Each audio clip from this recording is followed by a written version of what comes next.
The production possibilities frontier is an economic model used to illustrate how people and nations should decide what goods to produce, how much to produce, and for whom they should produce it. It's a model and a concept that looks at only two goods at a time. For example, what combination of cars and computers should a nation produce?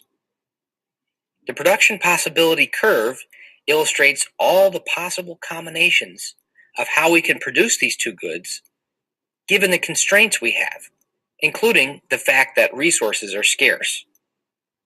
The question we're answering in this lesson is, what causes the production possibilities curve to shift?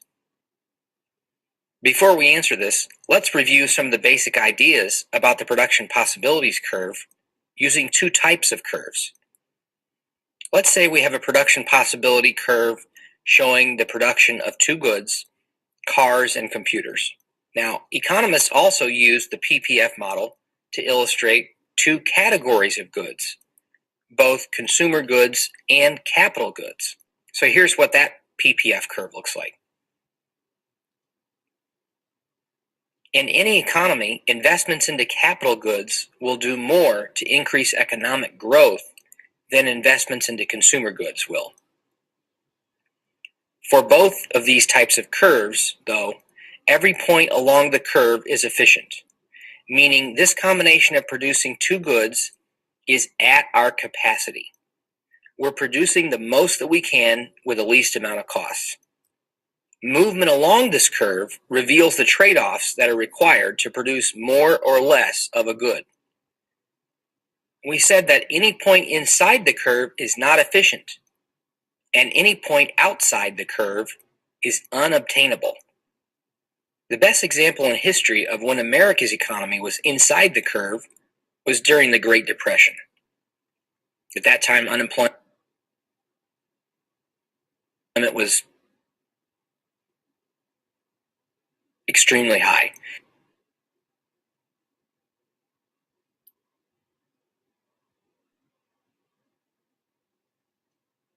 And production was extremely low.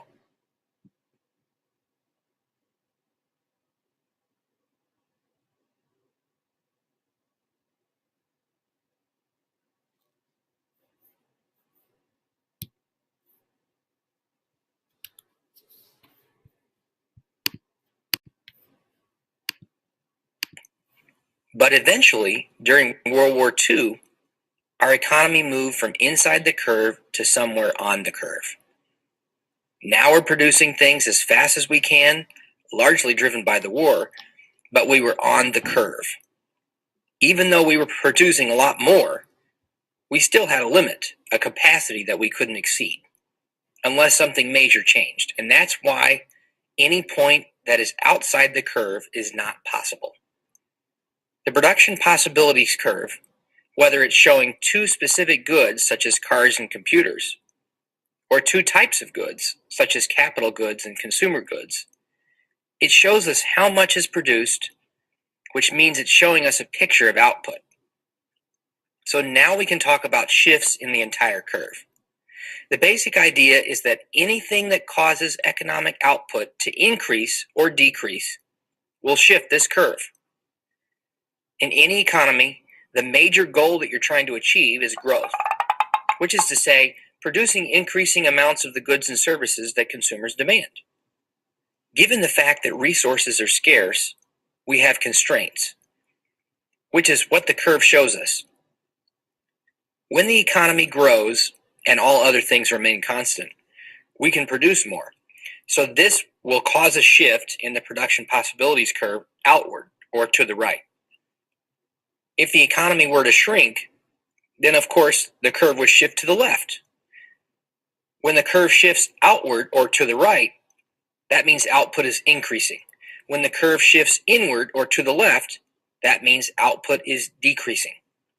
Shifts in the production possibility curve are caused by changes in these things: advances in technology, changes in resources, more education or training, that's what we call human capital, or changes in the labor force.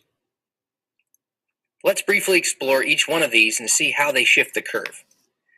Probably what you hear about most in economics is how changes in technology affect the curve. For example, let's say the country discovers a new technology, such as a new computer system that improves productivity. Anything that improves the productivity of workers is good. This causes output to increase, so the production possibilities curve shifts outward or to the right. On the other hand, let's say a major war causes destruction of capital equipment in the country. Well, this would cause output to decrease, so in this case, the production possibilities curve shifts inward or to the left. Changes in resources are also going to shift the curve.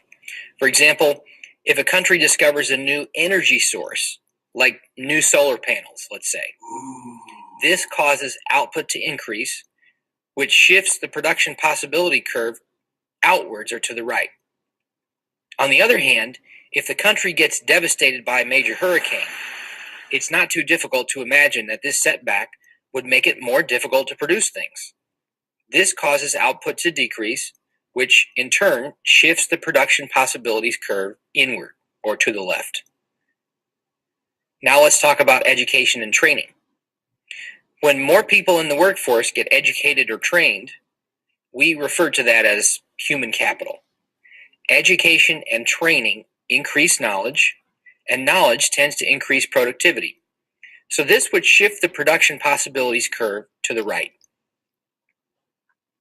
Finally, if there was a sudden increase in the labor force, either from a population boom or more likely from immigration, then the production possibility curve shifts outward or to the right.